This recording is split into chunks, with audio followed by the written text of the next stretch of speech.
ಮೇಲಿಂದ ನಿಂತ್ಕೊಂಡು ಹಂಗಾಗಿ ಅಮ್ಮ ನಂಗೆ ಫೋನ್ ಮಾಡಿದ್ರು ಹಿಂಗೆ ಮೇಲಿಂದ ಮಣ್ಣೆಲ್ಲ ಎತ್ತಾವಳೆ.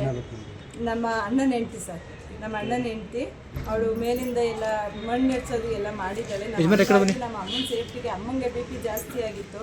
ನಾನು ಅವನಿಗೆ ಫೋನ್ ಮಾಡಿದೆ ಹಿಂಗೆಲ್ಲ ಮಾಡ್ತಿದ್ದಾಳಂತೆ ಅಂತ. ಆವಾಗ ಬಂದು ಅವನು ನಿನ್ನ ಮನೆಗೆ ನೀನು ಬೀಗ ಹಾಕೊಳ್ಳಪ್ಪ, ನಾನು ಹೆಂಡ್ತಿ ನಾನು ಕರ್ಕೊಬತ್ತೀನಿ ಅಂತ ಹೇಳ್ದೆ ನನಗೆ ಅವನು. ಹಾಗಾಗಿ ನಾನು ಹೋಗಿ ಬೀಗ ಹಾಕ್ತೆ ಮನೆಗೆ, ಅಷ್ಟೇ ಸರ್.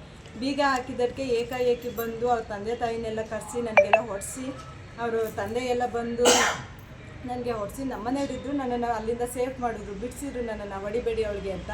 ಹಂಗಾಗಿ ಅವ್ರ ತಂದೆ ಎಲ್ಲ ಆವಾಜ್ ಹಾಕಿದ್ರು, ನಿನ್ನ ಮನೆ ನಿಮ್ಮ ಅಪ್ಪನ ಮನೆ ನೀನು ಹಂಗಾದ್ರೆ ಬಿಚ್ಚು ಮಾಡು ನೋಡ್ತೀನಿ ಅಂತ. ದೇವರಾಜ್ ಸರ್ ಬಂದರು ಪಾಪ, ಅವರು ಬಂದು ಕಂಪ್ಲೇಂಟ್ ಕೊಡಿ ಬನ್ನಿ ಇಬ್ಬರು ಸ್ಟೇಷನ್ಗೆ ಅಂತ. ಅವಳು ಮನೆ ಬಿಟ್ಟು ಸ್ಟೇಷನ್ಗೆ ಹೋಗೋಕ್ಕೂ ರೆಡಿ ಇಲ್ಲ ಸರ್.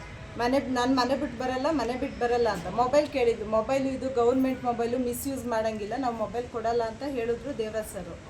ಆಮೇಲೆ ಅದನ್ನು ಅವ್ರು ಹೋದ್ರು, ನೀವು ಸ್ಟೇಷನಿಗೆ ಬಂದಿ ಅಂತ. ಅವ್ರು ಸ್ಟೇಷನಿಗೆ ಬರೋಕ್ಕೆ ರೆಡಿ ಇಲ್ಲ ಸರ್. ಅವಳು ನಿನಗೆ ನೀನು ದೇವರಾಜ್ ಸರಿಗೆ ನೀನು ಲಂಚ ಕೊಟ್ಟಿದ್ದೀಯಾ, ಅವ್ನು ನಿನ್ನ ಜೊತೆ ನಿನ್ನಂಗೆ ಮಾತಾಡ್ತಾನೆ ಹಂಗೆ ಹಿಂಗೆ ಅಂತ ದೇವರಾಜ್ ಸರ್ ಮೇಲೆಲ್ಲ ಏಕವಚನದಲ್ಲಿ ಮಾತಾಡೋಕ್ಕೆ ಶುರು ಮಾಡಿದ್ದು ಸರ್. ನಾನು ಹೋದೆ ಸ್ಟೇಷನ್ಗೆ. ಮನೆ ದಾನ ಪತ್ರ ಮಾಡಿಸ್ಕೊಂಡಿದ್ದೀವಿ ಸರ್. ನನ್ನ ಲೈಫ್ ಪೂರ್ತಿ ನನ್ನ ತಂದೆ ತಾಯಿ ಇರೋ ತನಕ ನನ್ನ ತಂದೆ ತಾಯಿ ಸೇಫ್ಟಿನ, ಅವ್ರ ಜವಾಬ್ದಾರಿನ, ಅವ್ರದ್ದೇನು ಖರ್ಚು ವೆಚ್ಚ ಇದ್ದರೂ ನಾನು ನೋಡ್ಕೊತೀನಿ ಸರ್. ಹಂಗಾಗಿ ನನಗೆ ನನ್ನ ತಂದೆ ದಾನ ಪತ್ರ ಮಾಡಿದ್ದಾರೆ.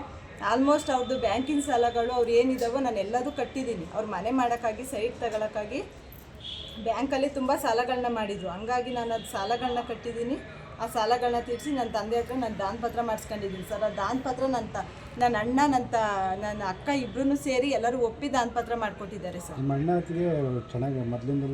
ಮೊದಲು ಚೆನ್ನಾಗಿದ್ರು ಸರ್, ಮೊದಲು 2 ವರ್ಷ ಚೆನ್ನಾಗಿದ್ರು, ನಮ್ಮ ಜೊತೆನೂ ಚೆನ್ನಾಗಿದ್ಲು, ನಮ್ಮ ಜೊತೆನೂ ಎಲ್ಲ ಚೆನ್ನಾಗಿತ್ತು. ಬಟ್ ಡೆಲಿವರಿ ಕಳಿಸ್ದಾಗ್ಲಿಂದ ಈ ಜಗಳಗಳು ಶುರುವಾಗಿದ್ದು ಸರ್. ಅಲ್ಲಿಂದ ಡೆಲಿವರಿ ಹೊಂದಾಣಿಕೆ ಇಲ್ಲ ಸರ್. ಡೆಲಿವರಿಗೆ ಹೋಗಿ ಬಂದರು, ಅವ್ರ ಗಂಡ ಹೆಂಡತಿ ಸಮಸ್ಯೆಗಳೇನೋ ನಮಗೆ ಗೊತ್ತಿಲ್ಲ, ಅದು ಗೊತ್ತಿಲ್ಲ. ಬರೀ ಏಕಾಏಕಿ ಅವ್ರು ರೂಮ್ ಮಾಡು ಅಂದ, ರೂಮ್ ಮಾಡಿ ಇರಿಸ್ಬಿಟ್ಟು ಬೆಂಗಳೂರಿಗೆ ಹೋದ. ಅವ್ಳು ಬೆಂಗಳೂರಿಗೆ ಬರಲ್ಲ ಅಂದ್ಲು. ಹಂಗಾಗಿ ಅವಳು ಅರ್ಕಲ್ಗೋಡಲ್ಲೇ ಇರಿಸ್ಬಿಟ್ಟು ಹೋದ. ಅವ್ರ ಜಗಳಗಳು ಏನೋ ನಮಗೆ ಗೊತ್ತಿಲ್ಲ. ಬಟ್ ನಾವು ನಮ್ಮ ತಂದೆ ತಾಯಿನ ಸೇಫ್ ಮಾಡ್ತಾಯಿದ್ದೀವಿ ಸರ್, ಅಷ್ಟೇ.